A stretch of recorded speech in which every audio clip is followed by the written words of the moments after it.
के इस गौरव यात्रा के प्रारंभ के इस कार्यक्रम में मंच पर उपस्थित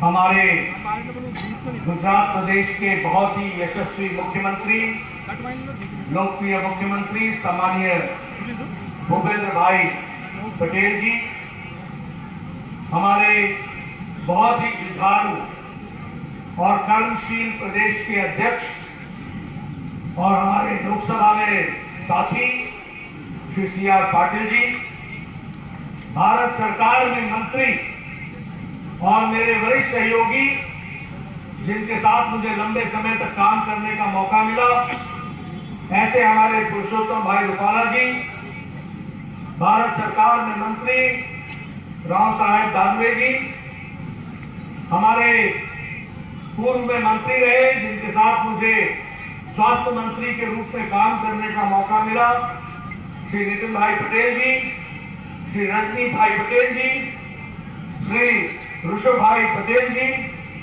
श्री नानजी ठाकुर, श्री कौशल्या परमार जी, महेंद्र भाई जी, केसी पटेल जी, पंकज भाई चौधरी जी, प्रभात भाई पटेल जी, भरत सिंह जी, शारदा बहन जी, हमारे दिनेश भाई अनवाड़िया जी, हितेश भाई, जशु भाई और दशरथ जी, मंच पर विराजमान सभी सम्मानित मंच के सदस्यगण और यहाँ इतनी बड़ी संख्या में एकत्र आए इस गौरव यात्रा में उपस्थित देवी और सज्जनों, मीडिया के मेरे साथी, प्रिंट मीडिया और इलेक्ट्रॉनिक मीडिया के मेरे साथी, आज मुझे बहुचरण नाथ जी के माता जी के मंदिर में नमन करने का सौभाग्य प्राप्त हुआ।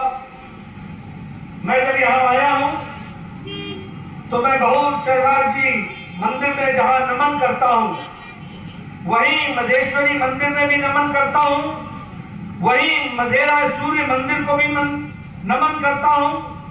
और ये जो शक्तिपीठ यहाँ अम्बा जी, यहाँ कालिका माँ और ये माताएं जो शक्तिपीठ के रूप में विराजमान हैं, इनको भी मैं नमन करता हूं और उनसे आशीर्वाद लेकर के अपनी बात साझा करता हूं। मित्रों, आज अभी रूपाला जी ने और हमारे यशस्वी मुख्यमंत्री सम्मानीय भूपेंद्र भाई ने आपके सामने गौरव यात्रा के बारे में चर्चा की है। मैं आप लोगों से एक बात कहने आया हूं। मुझे यह सौभाग्य मिला है कि मैं गौरव यात्रा का श्री गणेश करूं। 5 स्थानों से यह गौरव यात्रा गुजरात में चलने वाली है। आज मैं द्वारका पीठ पर जाने वाला हूं, वहां से भी गौरव यात्रा का प्रारंभ करूंगा। कल हमारे भारत के गृह मंत्री अमित शाह जी आएंगे, वो 2 स्थानों से 3 गौरव यात्राएं प्रारंभ करेंगे। उसमें से एक गौरव यात्रा हमारे आदिवासी भाइयों को समर्पित होगी। भगवान बिरसा मुंडा को याद करके वो यात्रा चलेगी। मैं इन तमाम यात्राओं के प्रारंभ में जो मुझे यहाँ सौभाग्य मिला है कि मैं इस यात्रा का प्रारंभ करूं, मैं अपनी ओर से आप सबको बहुत बहुत बधाई देता हूं और धन्यवाद देता हूं कि गुजरात के प्रदेश अध्यक्ष और उनकी टीम ने इस गौरव यात्रा को निकालने का निर्णय लिया।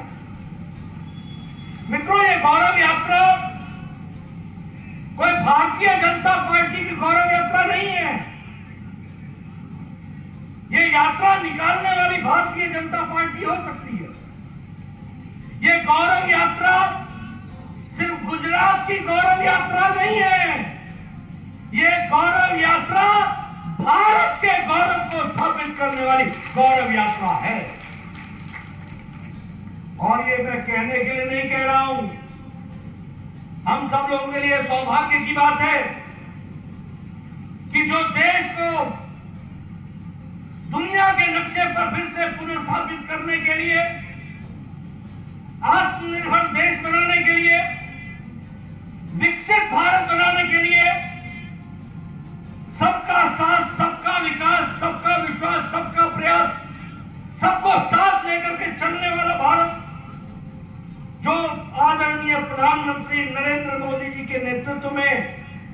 आगे छलांग लगा रहा है। उस गौरव यात्रा की गंगोत्री गुजरात है। इस बात के लिए मैं आपको बधाई देना चाहता हूं।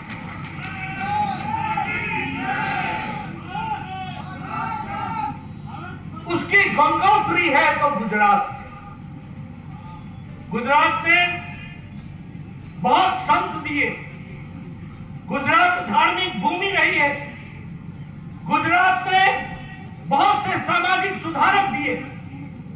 गुजरात ने बहुत से नेता भी दिए। हम अगर बापू महात्मा गांधी जी को याद करें तो वो गुजरात की धरती में।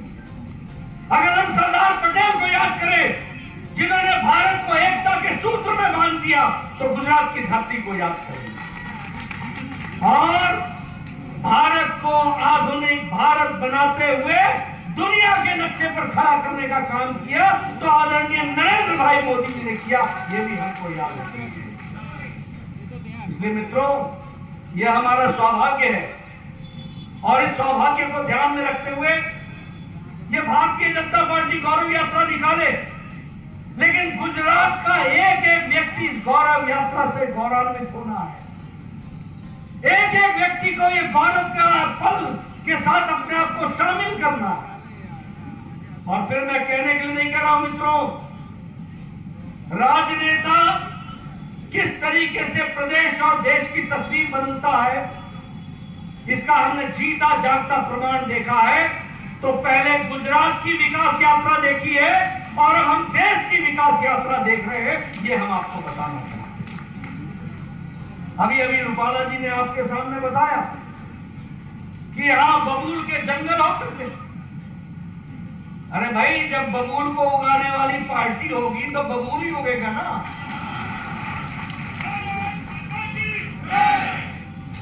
रोपे पेड़ बबूल का, आम कहां से होए। ये बबूल को लगाने वाले लोग तो थे। ये कांग्रेस पार्टी ने क्या किया सालों का? भाई को भाई से लड़ाया, इलाके को इलाके से लड़ाया। जहां पानी चाहिए था वहां पानी नहीं दिया। जो विकास की यात्रा चलानी थी उसमें अटकाया, भटकाया, लटकाया। अब ये दीगर बात है कि खुद भी अटके हुए हैं, लटके हुए हैं और भटके हुए हैं। अब कांग्रेस पार्टी खुद अटक गई, खुद लटक गई, खुद भटक गई। लेकिन आदरणीय रूपाला जी ने जो आपके सामने बात कही, ये नैनो, ये बात बहुत सही है। एक तरफ ममता जी ने नैनो को ना कह दी और एक तरफ हमारे मोदी जी ने कहा वेलकम टू गुजरात, गुजरात में आपका स्वागत है। ये गुजरात की धरती ने विकास के नया आयाम स्थापित किए। मुझे याद है जब नए नए मुख्यमंत्री बने थे आदरणीय मोदी जी, उनको मैं हिमाचल में स्वागत के लिए ले जा रहा था। वो दिल्ली एयरपोर्ट पर मिले थे। उस समय मोदी जी ने वहां दिग्विजय सिंह जो मध्य प्रदेश के मुख्यमंत्री थे उनको बुलाया था और उसी दिन सवेरे 8 बजे नर्मदा के पानी पर बातचीत करने की शुरुआत कर दी थी। यह मैं आपके सामने इसलिए बता रहा हूं कि शुरू से उनकी तड़प थी कि हमारा गुजरात, जो कभी सरदार पटेल ने सोचा था कि हम इसको हरा भरा करेंगे, 2 साल नहीं बीते, 5 साल नहीं बीते, 3 दशक बीत गए, सुधरे नहीं। उसको रास्ता दिखाने का काम किया तो आदरणीय नरेंद्र भाई मोदी हमारे कुछ समय के मुख्यमंत्री और आज के प्रधानमंत्री। मित्रों, विकास की मैं बहुत सी कहानियां आपके सामने रख सकता हूं, लेकिन मैं आप लोगों को बताना चाहता हूं कि आप और हम बड़े खुशनसीब हैं कि आज नरेंद्र भाई मोदी हमारे देश के प्रधानमंत्री। आज कोरोना की लड़ाई जिस तरीके से इस शताब्दी की सबसे बड़ी लड़ाई थी, आप अमेरिका की तस्वीर उठा के देखिए, आज भी आधे लोग आपको मास्क लगा के फिरते हुए दिखेंगे। आप यूरोप की तस्वीर उठा के देखिए, अभी भी आपको वहां पर लोग मास्क लगाए हुए दिखेंगे। आप अमेरिका की तस्वीर उठाइए, जो बाइडेन भी पहले मास्क उतारता है तब माइक पर बोलना शुरू करता है। लेकिन यहां आप लोग बड़े नजदीक बैठे हैं विश्वास नहीं है। ये इसलिए हुआ है कि प्रधानमंत्री मोदी जी ने 217 crore double dose with booster हमारे को सुरक्षा कवच दिया है, तो 130 करोड़ की जनता उसमें से निकल सकती है। वैक्सीन की बात करें, मैं बार बार इस बात को बोलता हूं, इस देश में 25 साल लग गए ट्यूबरक्लोसिस की दवा पहुंचने में, इस देश में 28 साल लग गए स्मॉल पॉक्स की दवा को पहुंचने में, इस देश में लगभग 25 से 30 साल लग गए पोलियो की दवा को पहुंचने में, इस देश में 100 साल लग गए जापानी बुखार की दवा को पहुंचने में। लेकिन मोदी जी ने इस देश में 9 महीने के अंदर 2 वैक्सीन बना करके दी और आप सबको सुरक्षित करने का काम किया। मित्रों, यह सरकार प्रोएक्टिव सरकार है, प्रो रिस्पॉन्सिबल सरकार है, प्रो रिस्पॉन्सिव सरकार है, लोगों के दुख दर्द को समझने वाली सरकार है। अभी आप देखिए, यूक्रेन में युद्ध हुआ, कोई देश था जिसने इस युद्ध को रुकवा करके अपने लोगों को लाने का प्रयास किया?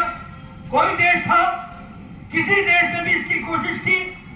लेकिन हां, मैं गौरव के साथ कह सकता हूं कि जब यूक्रेन में युद्ध चल रहा था तो हमारे प्रधानमंत्री जी ने एक ही स्वर में पुतिन से बात की, दूसरे फोन से उन्होंने जेलेंस्की से बात की और युद्ध को रुकाया और 22,000 बच्चों को एक सप्ताह के अंदर वापस सुरक्षित घर पहुंचाया, जिसमें से 2,000 बच्चे गुजरात के लिए। आज गौरव यात्रा इस बात के लिए निकलनी चाहिए कि हमारा प्रधानमंत्री ऐसा है जो देश को सुरक्षित रखता है। और उसी तरीके से जब मैं 22,000 बच्चों की बात कर रहा हूं तो मैं ये भी बताना चाहता हूं कि युद्ध को जब रुकवाया था तो दूसरे देश के बच्चे भी भारत का झंडा लेकर के वो भी कर गए थे, वो भी हमको याद रखना। मित्रों, आज विकास की एक नई कहानी लिखी जा रही है। एक समय था यूपीए की सरकार में जब नेशनल हाईवे दिन भर में 12 किलोमीटर बनते थे, आज दिन भर में 37 किलोमीटर नेशनल हाईवे बन रहा है। एक समय था जब रेलवे लाइन एक साल के अंदर 375 किलोमीटर बनती थी, आज 1458 किलोमीटर रेलवे लाइन बन गई, रेलवे की लाइन लग गई। विकास के नए आयाम दिखे जा रहे हैं, हर दृष्टि से इस काम को आगे बढ़ाने का काम पकड़ा। और मैं ये भी कहना चाहूंगा, जिस बात के बारे में चर्चा रूपाला जी ने की है, ये नैनो यूरिया, अगर गुजरात का कोई बच्चा इसका पेटेंट लेता है तो इसको भी गुजरात की धरती में प्रारंभ करके एक किसान की दृष्टि से यूरिया जगत में एक क्रांति लाने वाला काम चल रहा है, इसको भी हमको समझना चाहिए। और प्रधानमंत्री मोदी जी खुद इस बात की चिंता कर रहे हैं कि किस तरीके से इसको खड़ा किया। एक समय में 27,000 करोड़ रुपए एग्रीकल्चर का बजट था, आज 1,24,000 करोड़ रुपए एग्रीकल्चर का बजट। किसानों की दृष्टि से देखा जाए, आप बताइए, किसान सम्मान निधि आपको मिल रही है कि नहीं मिल रही है? किसान सम्मान निधि मिल रही है कि नहीं मिल रही है? मित्रों, एक समय में एक प्रधानमंत्री कहता था कि मैं 1 रुपया भेजता हूं तो 50 पैसे पता नहीं किस हाथ में चिपक जाते हैं। 85 पैसा, 85 पैसा कहां चिपक जाता।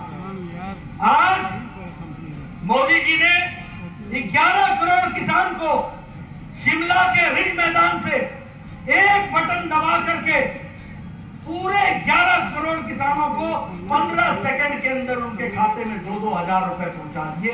ये बदलता भारत है, ये बदलती भारत की तस्वीर है। आप बताइए, जल जीवन मिशन में पानी आ रहा है कि नहीं आ रहा है? इंदिरा आवास योजना में लोगों को मकान पक्के मिल रहे हैं कि नहीं मिल रहे हैं? मित्रों, एक समय था 1 अनार 100 बीमार, एक पंचायत में एक घर मिलता था, आज 3 करोड़ 86 लाख आवास प्रधानमंत्री आवास योजना के तहत दिए गए। आप बताइए, यहां एम्स राजकोट को मिला कि नहीं मिला? All India institute of medical sciences आया कि नहीं आया? वो क्यों आया? क्योंकि आपने गुजरात का गौरव बढ़ाया, मोदी जी को दिल्ली बैठाया और मोदी जी ने दिल्ली से ऑल इंडिया इंस्टीट्यूट न्यूज आपको यहाँ तक पहुंचाया, ये भी हमको समझना होगा। इसलिए मित्रों, और एक ही ऑर्डिनेंस ऑफ मेडिकल साइंसेज नहीं पहुंचाया, 22 मेडिकल कॉलेज पहुंचाए हैं, ऑर्डिनेंस ऑफ मेडिकल साइंसेज पहुंचाए। आपके यहाँ 9 मेडिकल कॉलेज होते थे, 9 मेडिकल कॉलेज, आज 30 मेडिकल कॉलेज हैं, 30 मेडिकल कॉलेज। आपके यहाँ एमबीबीएस की सीट 1000 होती थी, आज आपके यहाँ 6000 साल में डॉक्टर निकलते हैं, 6000। ये है बदलता गुजरात, ये है बदलती तस्वीर, जिसको हमको समझना होगा। अभी अभी हमारे प्रधानमंत्री जी यहाँ 3 दिन पहले महसाना में आए थे। उन्होंने पहला सोलर 24 घंटे चलने वाला गांव, उसका भी श्री गणेश किया, ये भी आपको ध्यान में आया। ये सिर्फ सोलर का गांव नहीं है, ये महसाना को देश की और दुनिया की तस्वीर में अपने आप को स्थापित करने वाला है। मित्रों, मैं आपके सामने गुजरात के विकास की एक लंबी कहानी रख सकता हूं, मैं देश के विकास की एक लंबी कहानी रख सकता हूं, कहां कहां क्या क्या काम नहीं हुआ। आप बताइए, पिछले 21 साल में गुजरात की तस्वीर बदल गई कि नहीं बदल गई? आज गुजरात नंबर 1 कई मामलों में खड़ा है, और अगर मैं कहूं कि उसको आगे बढ़ाने में आदरणीय मोदी जी ने जो नीतियों को आगे बढ़ाया है, उसके कारण हुआ है, तो ये अतिशयोक्ति नहीं होगी। स्टार्टअप में गुजरात आगे, सोलर में गुजरात आगे, ईज ऑफ डूइंग बिजनेस में गुजरात आगे, पावर एनर्जी में गुजरात आगे, सरप्लस पावर रखने में गुजरात आगे, शिक्षा के दृष्टि से गुजरात आगे, एजुकेशन और हेल्थ की दृष्टि से गुजरात आगे है। इसलिए मित्रों, मैं आपका ज्यादा समय न लेता हूं, आपसे सिर्फ ये निवेदन करने आया हूं कि यह मोदी जी का संदेश, ये भूपेंद्र भाई का संदेश, ये हमारे CR पाटिल जी का संदेश, ये रूपाला जी का संदेश, इसको आप गांव गांव घर घर पहुंचाइए कि आदरणीय मोदी जी के नेतृत्व में देश आगे बढ़ रहा है, और गुजरात को आगे बढ़ते हुए हम लोगों ने देखा है। इसलिए ये गौरव यात्रा भारतीय जनता पार्टी की नहीं है, ये गौरव यात्रा गुजरात की है, ये गुजरात से भारत की गौरव यात्रा की कहानी है। हम जब गुजरात मॉडल लेकर के दिल्ली में बात करते हैं, तो हमारे समझ में आता है कि गुजरात ने दुनिया को, देश को एक नई दिशा दी है, और उस दिशा के बाद आदरणीय प्रधानमंत्री मोदी जी रहे। इसलिए ऐसी यात्रा के माध्यम से हम आगे बढ़े। इन्हीं शब्दों के साथ मैं अपनी बात को समाप्त करता हूं और गौरव यात्रा का प्रारंभ करता हूं। बहुत बहुत धन्यवाद। मुख्यमंत्री श्रीमान भूपेन्द्र भाई, गुजरात प्रदेश भारतीय जनता पार्टी अध्यक्ष श्री CR पाटिल साहेब, श्री मनसुख भाई मांडविया जी, श्री भूपेन्द्र सिंह चुडासमा जी, श्री शंभुनाथ टुंडिया जी, श्री गोवर्धन भाई जड़पिया जी, श्री रजनी भाई पटेल, श्रीमान IK जाडेजा साहेब, श्री झवेरी भाई ठकरार, बाबू भाई जेबलिया, अर्जुनराम मेघवाल जी, विनोद चावड़ा जी, અને આજના કાર્યક્રમમાં પવિત્ર સવૈયાનાથના ધામમાં ઉપસ્થિત સૌ ભાઈઓ બહેનો માતાઓ, આપ સૌને મારા નમસ્કાર। મિત્રો, સૌથી પહેલા તો આજે આ ગૌરવ યાત્રાના શુભારંભ પ્રસંગે આપણે સૌ ભારતીય જનતા પાર્ટીના કાર્યકર્તા, સમર્થક, પ્રજાજનો આ સવૈયાનાથની પવિત્ર ભૂમિ પર બંને હાથ ઉઠાઈ વિજયના સંકલ્પની મુઠ્ઠી ભીંચી પ્રચંડ અવાજે ભારત માતા की જયના જયકારા લગાઈશું। મારી સાથે સૌ લોગ હાથ ઉપર કરો, જરા મુઠ્ઠી ભીંચીએ ને પ્રચંડ અવાજથી બોલીએ, ભારત માતા की, भारत माता की, भारत माता की। આજે આ સવૈયાનાથની પવિત્ર ભૂમિ પર સવૈયાનાથથી સોમનાથ આ બંને ગુજરાતના શ્રદ્ધા કેન્દ્રોની વચ્ચે ગુજરાત ગૌરવ યાત્રા આજથી એનો શુભારંભ થવાનો છે।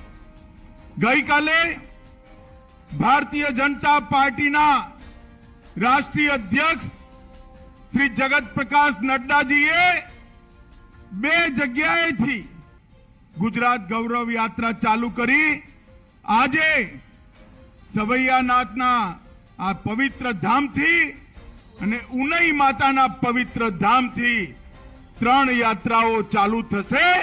આ 5 યાત્રાઓ ગુજરાતની 182 સીટોને ખૂંદીને ગુજરાતના ઘરે ઘરે જન જન સુધી જઈ ભારતીય જનતા પાર્ટીની ભરોસાની સરકારનો હિસાબ કિતાબ આપવાનું કામ કરશે। મિત્રો, આજે જ્યારે આ ગુજરાત ગૌરવ યાત્રા ચાલુ થઈ રહી છે એ વખતે કેટલાક લોકો મને પૂછતા હતા, ગૌરવ શેનું અમિતભાઈ? હું આજ આ મંચ પરથી કહેવા માંગુ છું, નરેન્દ્ર મોદીના નેતૃત્વમાં 20 વર્ષમાં જનતાએ જે વિશ્વાસ મૂક્યો અને ભારતીય જનતા પાર્ટીએ જે વિશ્વાસ પૂરો કર્યો, ગુજરાતને સમગ્ર દેશમાં પહેલા નંબરે લઈ ગયા, એનું ગૌરવ એ ગુજરાતની જનતાના ધન્યવાદની આ યાત્રા છે। આ યાત્રા નરેન્દ્ર મોદીજીના વિઝન અને એમના પરિશ્રમથી આજે કાશ્મીરથી કન્યાકુમારી અને આસામથી લઈ ગુજરાત સુધી સમગ્ર દેશ આજ વિકાસના રસ્તા પર આગળ વધી રહ્યો છે, એનું ગૌરવ છે। મિત્રો, આ યાત્રા 1990 પછી ક્યારે કોઈ પણ ચૂંટણીમાં ગુજરાતની જનતાએ ભારતીય જનતા પાર્ટીને પરાજય નથી દેખાડ્યો, હંમેશા ભાજપ પર ભરોસો કર્યો છે। એ મતદાતાઓનો ધન્યવાદ કરવાની યાત્રા છે। અને મિત્રો, આ યાત્રા ભરોસાની સરકાર ફરી એકવાર બનવાની છે, એના ભરોસાની યાત્રા છે। મિત્રો, આજે ગુજરાત ગૌરવ યાત્રા નીકળી છે એ વખતે હું આજ આ મંચ પરથી સમગ્ર ગુજરાતની જનતાને યાદ કરાવવા માંગુ છું। એવું નથી કે એકલા ભાજપે અહીંયા રાજ કર્યું છે, આ કોંગ્રેસિયાઓએ વર્ષો સુધી રાજ કર્યું।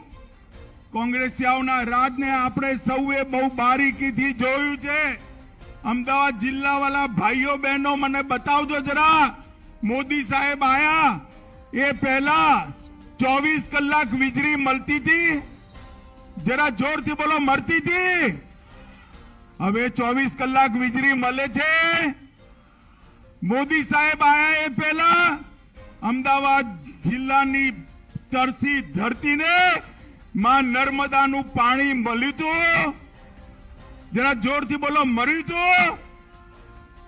મોદી સાહેબ આયા પહેલા આ સાણંદ અને સમગ્ર અમદાવાદ જિલ્લો અહીંથી લઈ વિરમગામ સુધી ઇન્ડસ્ટ્રીયલ રોકાણ આયા હતા, ઉદ્યોગો આયા હતા ભાઈ? આ કોંગ્રેસિયાઓએ ના વીજળી આપી, ના પાણી આપ્યું, ના ઉદ્યોગો આપ્યા તો રમખાણો આપ્યા હતા, રમખાણો આપ્યા હતા। આ કોંગ્રેસિયાઓના શાસનની અંદર ગુજરાતમાં 300 દિવસમાં 200 દિવસ સુધી કર્ફ્યુ રહે, એ પ્રકારની વ્યવસ્થા કોંગ્રેસિયાઓ જાતે જ કરતા હતા। કારણ કે એ માનતા હતા કે જ્યાં સુધી જનતાની અંદર, પ્રજાની અંદરના ખટરાગો ચાલુ રહે ત્યાં સુધી એમને કોઈ તકલીફ નથી। ભારતીય જનતા પાર્ટીની સરકાર આવી, નરેન્દ્ર મોદીજીની સરકાર આવી, આજે 20 વર્ષથી ગુજરાતમાં કર્ફ્યુનું નામો નિશાન નથી। મિત્રો, ગુજરાતમાં કર્ફ્યુનું નામો નિશાન નથી। કેટલાય ચમરબંધીઓ આજે જેલના સલાખોની પાછળ બંધ છે। મિત્રો, ભારતીય જનતા પાર્ટીની અંદર જ્યારથી ભાજપની સરકાર આવી ત્યારથી ગુજરાતમાં શાંતિ, વિકાસ, સુરક્ષા અને સમૃદ્ધિનો નારો લાગ્યો અને આજ ગુજરાતની અંદર દુનિયાનું સૌથી મોટું સ્ટેડિયમ ગુજરાતમાં છે। ડાયમંડ બોર્સ ગુજરાતમાં છે. સ્પોર્ટ સિટી આપણું અમદાવાદ બની ચૂક્યું છે. દેશની પહેલી ટ્રેન ગુજરાતમાં છે. જામનગરમાં વિશ્વ સ્વાસ્થ્ય સંગઠનનું global centre for tradition medicine બનાવવાનું કામ ગુજરાતમાં થયું. ડીપ સિટી દેશની સૌથી પહેલી ગુજરાતમાં આવી અને ગુજરાતના ઘરે ઘરે ગામડે ગામડે વિકાસ પહોંચાડવાનું કામ કર્યું. નરેન્દ્રભાઈએ ગુજરાતના તીર્થ સ્થાનોના ભવ્યતા અને દિવ્યતા આપવાનું કામ કર્યું છે. મિત્રો, આજે કોઈ સોમનાથ જોઈ જાય, 25 વર્ષ પહેલાનું સોમનાથ અને આજનું સોમનાથ, 25 વર્ષ પહેલાના અંબાજીના દર્શન અને આજના અંબાજીના દર્શન, અને વર્ષોથી પાવાગઢ પર માં કાળીના દર્શન નતા થતા. નરેન્દ્રભાઈએ વર્ષો પછી કાળી માતાનો જયકારો કરવાવાળા યાત્રીઓને એ દર્શનનું સૌભાગ્ય આપ્યું છે. મિત્રો, અનેક પ્રકારના કામો ભારતીય જનતા પાર્ટીની સરકારે કર્યા છે અને એટલા માટે દરેક ચૂંટણી, ચાહે કોર્પોરેશનની હોય, જિલ્લા તાલુકાની હોય, ચાહે વિધાનસભાની હોય, ચાહે લોકસભાની હોય, દરેકે દરેક ચૂંટણીની અંદર ગુજરાતની જનતાએ ભારતીય જનતા પાર્ટીને વિજયનો હારમાળા પહેરાઈ છે. અને મિત્રો, આજે આ બધા પત્રકારોની વચ્ચે હું કહીને જઉં છું, 2022માં ફરી એકવાર 2/3 બહુમતીથી વધારે બહુમતીથી ભારતીય જનતા પાર્ટીની સરકાર બનવાની. 2/3 બહુમતીથી. કારણ કે ગુજરાતની જનતાએ ભારતીય જનતા પાર્ટી પર ભરોસો પણ કર્યો છે અને ભારતીય જનતા પાર્ટીએ એ ભરોસાને સાંગો પાંગ પાર ઉતારવાનું કામ કર્યું છે. મિત્રો, આજ નરેન્દ્રભાઈના નેતૃત્વમાં, આપણા મુખ્યમંત્રી ભૂપેન્દ્રભાઈના નેતૃત્વમાં ગુજરાતમાં ઇન્વેસ્ટમેન્ટ કરવાવાળાઓની લાઈન લાગી છે. સેમિકન્ડક્ટરનો પ્રોજેક્ટ આપણા ધોલેરાની અંદર 1.5 લાખ કરોડના રોકાણનો પ્રોજેક્ટ આવવાનો છે. બીજા અનેક પ્રોજેક્ટ ધોલેરાની અંદર આવા માટે લાઈન લગાવીને બેઠા છે. મિત્રો, ડીપ સિટીથી ગુજરાતનો વ્યાપાર ગ્લોબલ વ્યાપાર બનવાનો છે. સૌથી પહેલો નેનો પ્લાન્ટ આપણે અહીંયા લાવી શક્યા છે અને નરેન્દ્રભાઈએ દેશની અર્થવ્યવસ્થાને દુનિયાની 5મા નંબરની અર્થવ્યવસ્થા બનાવવાનું કામ કર્યું છે. આ કોંગ્રેસીય આપણા દેશની અર્થવ્યવસ્થાને 11મા નંબર પર મૂકીને ગયા હતા. 11મા નંબરથી 5મા નંબર પર મૂકવાનું કામ આપણા નેતા નરેન્દ્ર મોદીજીએ કર્યું છે. માતાઓ, ભાઈઓ, બહેનો, હું આજે તમારી સામે એક વાત કરવા આવ્યો છું. તમે કોઈએ સ્વપ્નમાં વિચાર્યું હતું કે રામ મંદિર એ જગ્યાએ જ્યાં વિવાદ હતો બાબરી મસ્જિદની જગ્યાએ બનશે? કોઈએ વિચાર્યું હતું ભાઈ? કોઈએ વિચાર્યું હતું? આ કોંગ્રેસ હંમેશા टाणा मारता था, मंदिर वहीं बनाएंगे, तिथि नहीं बताएंगे.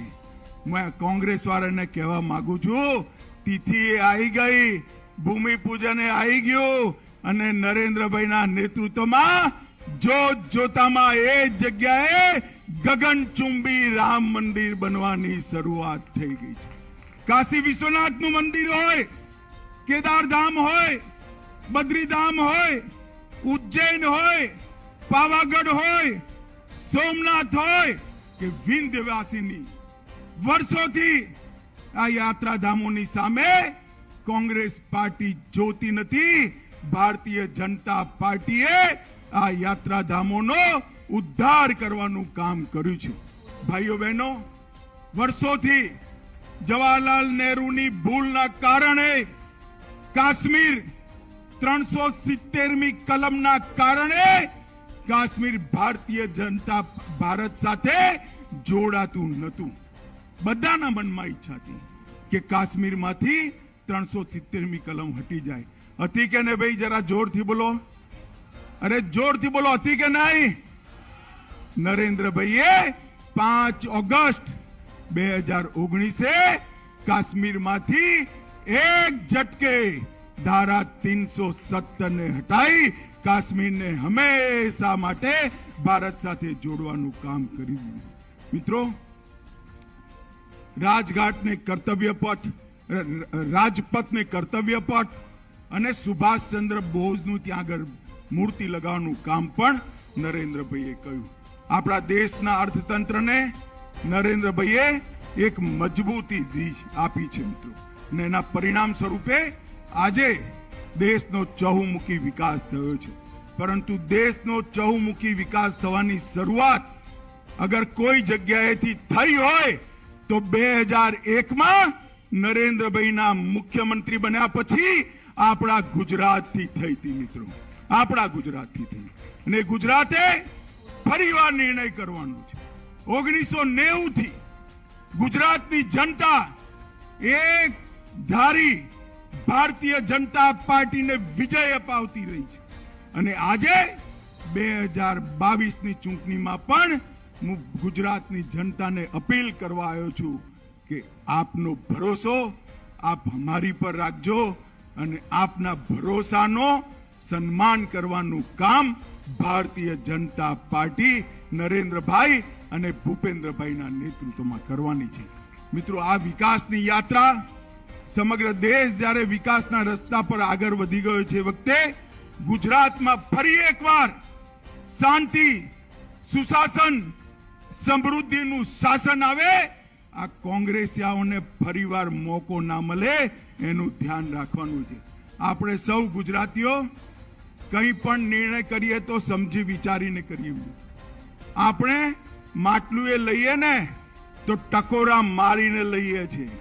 5 વર્ષ સુધી ગુજરાતનું શાસન આપવાનું છે. ગુજરાતની જનતાને મારી વિનંતી છે કે 5 વર્ષ સુધી ગુજરાતનું જે શાસન આપવાનું છે ને એ વખતે ટકોરો બરોબર મારી લેજો. આ કોંગ્રેસિયા ભરમાવીને જાતિની વાત કરીને, ગામની વાત કરીને કોંગ્રેસિયા છેતરી ના જાય. માતાઓ, ભાઈઓ, બહેનો, આજે યાત્રા શરૂ થઈ રહી છે.